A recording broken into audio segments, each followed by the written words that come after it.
On this Wednesday night, here we go again. Canada advises against international travel as Omicron cases climb. I know we are all tired of this pandemic. How long the measures will last and the effect on your holiday plans and the economy. Your risk of catching Omicron and the evolving rules on gatherings as Ontario ramps up third doses. Boosters are the best way to prevent the worst. Rising real estate prices, how much more a home could cost you next year, and an astronomical moment in the sun. We have finally arrived. NASA sends a spacecraft where no spacecraft has gone before. Global National with Donna Friesen. Good evening and thanks for joining us. 10 days before Christmas, the federal government has new advice for Canadians planning to travel outside the country. Put the brakes on your plans. Now is not the time to travel abroad. My message to Canadians, first and foremost, is I understand this sucks. This is not what anyone wanted for our Christmas holidays. Not much in the last year and a half has been what anybody wanted. The federal health minister acknowledged today he knows the move may seem drastic, but says the Omicron variant is spreading faster than any other version of the coronavirus. And he's afraid Canadians who travel abroad could get sick or stranded by travel bans and flight cancellations in the weeks ahead. The impact of this new advice will be enormous, snarling family plans and impacting airlines, hotels, and the tourism industry. Abigail Bimman has our top story tonight. Everything's kind of up in the air, so we can't really make solid plans. Uncertainty for travelers this holiday season as Omicron takes hold, met by a new warning against non-essential travel from the federal government. I say very clearly, now is not the time to travel. The advisory will be assessed after 4 weeks. We are afraid for what could happen to them if they chose to travel. And once they have left Canada, there is very little we can do to help them. At this point, there's no change to who can enter Canada. Quarantine rules nor testing. Those coming from the U.S. are not part of mandatory arrival tests, though the health minister signaled more testing news to come.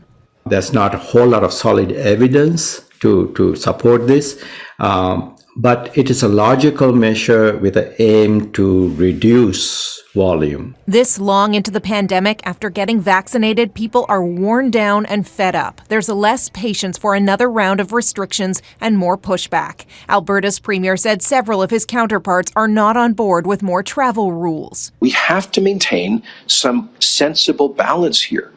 The public will not, I believe, not in Alberta, not the rest of Canada, will not accept a permanent, long-term impairment of basic aspects of a free life. I think people should continue with their travel plans for Christmas. Dr. Neil Rao says you should continue taking precautions for anyone vulnerable in your group, such as a booster shot and masking. Derailing people's plans this late in the game, just before they're planning to go away at a traditional time of year when people go away, is cruel. It's unfair to people. The advisory has many with plans scrambling to make a decision and wondering if travel insurance is impacted. Make a call to your insurer. They've got toll-free numbers to do it, and ask the question whether or not the coverage changes as a result of it, because many out there in the market will continue to offer the protection that you wanted. Global News called a number of travel insurance companies directly this afternoon, all experiencing high call volumes as the industry scrambles to figure out next steps. Abigail Bimman, Global News, Ottawa. Newfoundland and Labrador is tightening its own travel rules after detecting the first case of Omicron there. Officials say anyone coming from a university or college must have a PCR test when they enter. All arriving travelers will be given rapid tests. Unvaccinated travelers must still quarantine. The province says the first case of Omicron was a person who traveled from elsewhere in the country, and they're now isolating. Just 17 days ago, Ontario confirmed its first case of Omicron, and now it's already the dominant variant in that province. Ontario Premier Doug Ford is accelerating the rollout of boosters. We will go after this variant with everything we have. I'm issuing a call to arms. Hospitals, public health units, doctors, nurses, dentists, paramedics. Everyone has a role to play in the next phase of our provincial COVID response. Starting Monday, every Ontarian 18 and up will be eligible for a third dose, and the interval between the second and third doses is being shortened to 3 months. And I need each of you to ask, what can you do to help? I need every business to ask if they can host a clinic or make their facilities available. And I need every person to ask if they can volunteer at a local clinic. And most importantly, I need you to book your booster as soon as you're able to. Capacity limits are being reinstated on large indoor venues in Ontario. Starting Saturday, places like sports and concert venues that can hold at least 1,000 people will be limited to 50% capacity. Jamie Mauracher reports on the evolving rules and what you need to know as we head into the holidays. Congratulations, you did it. You did it. Awesome. I'm so proud of you. Just when vaccines made it feel like we were getting back to normal, Omicron appears certain to set us back. We just canceled everything. We are getting together for Christmas. We're not having any Christmas Eve party. In Ontario, Omicron is now COVID's dominant strain, and experts are clear. A double dose no longer means you're not at risk. We have to give up the sense that if you're with other vaccinated people, it's okay, and go back to assessing our risk based on just the number of people you're seeing and how close you are to them and whether you're protected when you're close to them. In the setting you're meeting those people in. Is it indoor or is it outdoor? If it's indoor, how ventilated it is, how many people there are there, how long you're going to be there, what sort of activities you're going to do. Questions that are all too familiar as assessing our individual and collective risks becomes our norm again. Our recommendation is don't have mass gatherings. That means avoiding large sporting events, concerts, even big holiday parties. Dr. Alison McGeer also suggests boosters for everyone over 18. The way out of Delta was getting your second dose, if you remember. The way out of Omicron is getting your third. Failing to do anything means more Canadians without question will get sick. And while overwhelmed ICUs aren't a guarantee nationwide, experts say Omicron's aggressive transmissibility means entire hospital departments could have to isolate. Imagine the fallout in a critical care ward, at a school, or in businesses. Even one new person in your personal bubble opens the door to COVID. Some holiday travelers have decided it's worth it. We were taking a risk. We were hoping it's not going to lock down. These are personal choices every Canadian will have to make, but their impacts could be felt by everyone. Jamie Mauracher, Global News, Toronto. We know you have lots of questions about Omicron. We're going to put them directly to the experts. If you have questions you'd like answered before the holidays, please email them to yourquestions@globalnews.ca. In Manitoba, public health officials are urging people to reconsider their holiday plans and rethink having large gatherings. Manitoba has 6 confirmed cases of the variant. People are being warned to prepare for exponential growth. New modeling shows the province could have more than 1,000 new cases per day early in the new year. We need as many Manitobans to get that vaccine in the next 2 weeks. Get that booster dose as soon as you're eligible. It's our best protection against Omicron and any other variant. There was a similar warning in Alberta today. The chief medical officer there says the spread of Omicron could lead to the province's worst wave yet. At the same time, Premier Jason Kenney eased some public health restrictions today and allowed the public health emergency declared in October to lapse. People from multiple households, including the unvaccinated, are now allowed to gather indoors in groups of up to 10. Heather Yourex-West reports. After its open for summer plan led to a fourth wave disaster, Alberta is easing restrictions just in time for the holidays. Effective immediately, indoor private social gatherings will no longer be limited to 2 households. In addition, there will be no distinction between vaccinated and unvaccinated Albertans. Private gatherings will still be limited to 10 people, though that only includes adults. The Premier says he's disappointed he isn't able to offer Albertans more. We wish that we could further relax these and other public health measures now. I was very much hoping to do so before Christmas, but regrettably, what we are expecting in terms of Omicron spread requires that we be cautious and prudent. But this infectious diseases physician says he has concerns. My initial impression would be that the unvaccinated people in this province pose a major risk to our healthcare system. And I'm not in favor of them gathering without restrictions at any point in time. Across the country, only Manitoba and 2 regions in BC, Northern Health and the Fraser East region, have rules preventing the unvaccinated from attending private gatherings over Christmas. Nearly 85% of Albertans over age 12 are now fully vaccinated, but there are still pockets of the province where vaccine coverage is low. And with the province's health system still under pressure from the 4th wave, Alberta's top doctor says everyone needs to be careful. We face a very real risk of experiencing a significant 5th wave with this new variant that could be worse than previous waves in terms of overall impact on our health system due to sheer volume of cases. A sobering message ahead of yet another holiday under COVID-19. Heather Yourex-West, Global News, Calgary. In the UK, cases of Omicron are now doubling every 2 or 3 days, and it's now reporting the highest number of infections since the pandemic began. Britain recorded more than 78,000 new daily infections today. That is 10,000 more than its previous record set in January, when the UK was in lockdown. In London, 60% of infections are the Omicron variant, and the head of the UK Health Security Agency calls it the most significant threat since COVID began. While hospitalizations aren't rising quickly yet, the sheer number of infections could change that and overwhelm the healthcare system. Crystal Goomansingh reports. The wave of Omicron continues to roll in across the whole of our United Kingdom. The warnings have turned into reality as reported COVID-19 infections hit a new high. I'm afraid this is going to be a problem. England's chief medical officer says the new variant must be taken seriously. Infections are now doubling in fewer than 2 days. The growth is Omicron. What we've got is 2 epidemics on top of one another, an existing Delta epidemic, roughly flat, and a growing Omicron, very rapidly growing Omicron epidemic on top of it. Those 2 epidemic streams causing ongoing infections are also a concern in Denmark. It's just behind the UK in identifying more than 4,500 cases of the Omicron strain. With infections rising, attention turns once again to the ability of healthcare systems to cope.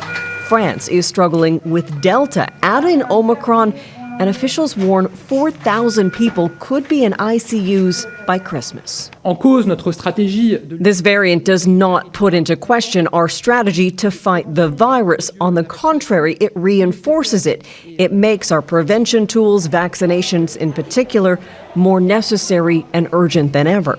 Omicron is spreading so rapidly. Epidemiologists say that while there's a lot of ongoing research, what is known already is troubling. There is evidence that it is less severe, but the number of cases we have are so many that that loss of severity would have to be substantial in order for us not to have real problems. Exhausted healthcare workers are not only being called on to care for those falling ill, but also to vaccinate others as a means of protection. Boosters, especially in the UK, are the main line of defense. Crystal Goomansingh, Global News, London. Canadian Blood Services is taking another step toward ending the ban on blood donations from sexually active gay men. It made a submission to Health Canada recommending the ban be lifted and that men no longer be asked if they've had sex with another man in the last 3 months. It wants screening to focus instead on high-risk behavior of all donors. Canadian Blood Services claims the change would pose no safety risk to the blood supply. Health Canada is expected to respond by the spring. Many Canadians feel like home prices have already hit the roof. How much higher could they go? That's coming up.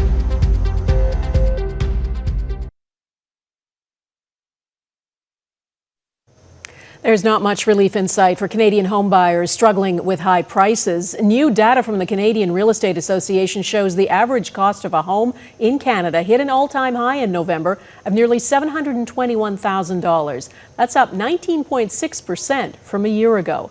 That rise is adding to growing uncertainty over what the market could look like next year. Anne Gaviola explains what could be in the cards. You have a very long life ahead of you. Predicting what's to come for the housing market is extremely difficult. It defied expectations and came roaring back with a vengeance during the pandemic. In fact, 2021 will probably go down in history as the busiest year on record. But Royal LePage sees something else in the cards for next year. We had an uncomfortably high level of price appreciation, well above 20% in many parts of the country. Nationally, home prices are forecast to climb by 10.5% to average out at just under $860,000 next year. A single-family detached house is expected to go up in value by 11% to $918,000. Condo prices forecast to rise 8% to just under $600,000. A continuing condo comeback in major urban centers, fueled by an increase in newcomers and students from Canada and abroad. With that comes renewed interest from investors buying apartments to rent out, especially in the Greater Toronto area. The hottest markets, Toronto with an 11% bump, Vancouver forecast to climb 10.5%, and Halifax to climb 10%, driven by people moving from Ontario. And interest in other, more affordable options. It's gratifying to see Calgary, Edmonton, Regina, St. John's, Newfoundland, all starting to show price appreciation. Royal LePage sees a winter that's busier than usual. Omicron-related restrictions fueling more frenzy as employers slow or pause plans to return to the office. And some homes become temporary schools, restaurants, gyms, and getaways. Think of it as the storm before the calm. Ultimately, I do think it's interest rates that are going to have to be raised to bring this market to heel. And that's just what rate hikes are intended to do. Slow the parts of the economy that do look a bit overheated. Observers agree by this time next year, with interest rates and mortgage rates higher than they are now, the housing market will likely reflect a very different phase of the pandemic. Anne Gaviola, Global News, Toronto. Ahead, suspicions of foreign interference in the federal election campaign.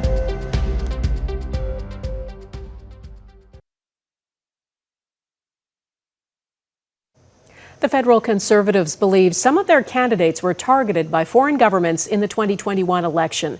The party is not suggesting any candidates lost because of it, but do suspect tough talk from the Tories about the Chinese government may have led to some kind of orchestrated campaign against Tory politicians. Our chief political correspondent, David Aiken, explains. During the election campaign, Aaron O'Toole and his party took a tough line on China. I think Canada's voice is needed alongside the United States and our Five Eyes allies to stand up to communist China and their influence in a negative way for human rights and global trade. And China's communist government appears to have pushed back. The research project Disinfo Watch found a coordinated communications campaign run during the election by actors controlled by the Chinese government that targeted mostly conservative campaigns. Foreign interference, information operations, influence operations, it's not a left or right issue. It's an issue of our democracy. That's how we need to look at this. Conservative incumbent Kenny Chu said he was singled out by Chinese proxies after he introduced a private member's bill that would have created a registry of any Canadian working for a foreign power, any foreign power. Many of the disinformation is spread through, for example, this social media platform controlled and filtered by a communist regime called WeChat.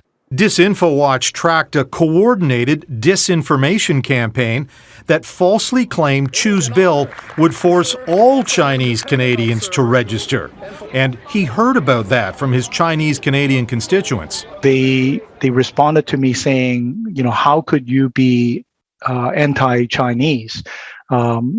People start calling me sellout traitors, et cetera, et cetera. The Conservative Party has brought their concerns about interference in 13 ridings to the attention of Canada's national security agencies, but so far, no action has been taken. Still, experts say what the Conservatives and some of their candidates allege about Chinese interference is consistent with what authorities have found in Taiwan and other Western democracies. Donna? All right, David Aiken in Ottawa, thank you. Next, a NASA first and a giant leap for solar science.